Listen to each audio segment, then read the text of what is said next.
attendants, 1 or 2 flight attendants, and there you're talking about 65. You add to that the Black Hawk helicopter, the UH-60, and again, you're talking about a capacity of 15 to 17 passengers on board that. I want to bring in Mark Meredith. He's live for us at the scene to give us the latest on what he's hearing and seeing. Mark.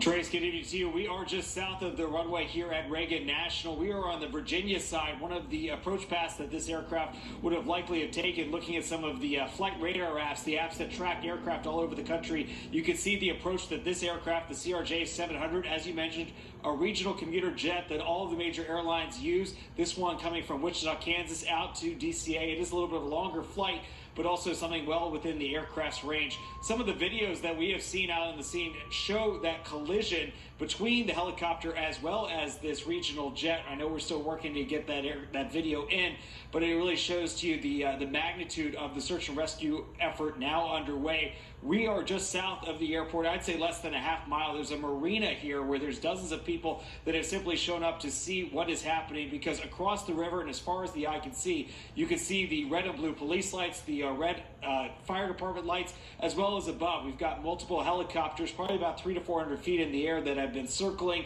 but we haven't, from at least our vantage point, seen the boats out on the river. They're likely on the other side, Trace, of where we are. What you and the previous guests were just talking about is so notable because, yes, Reagan Airport is one of the busier airports, not only here in the DMV, but of course all across the eastern seaboard. And there have been concerns in the past about how much traffic was going in.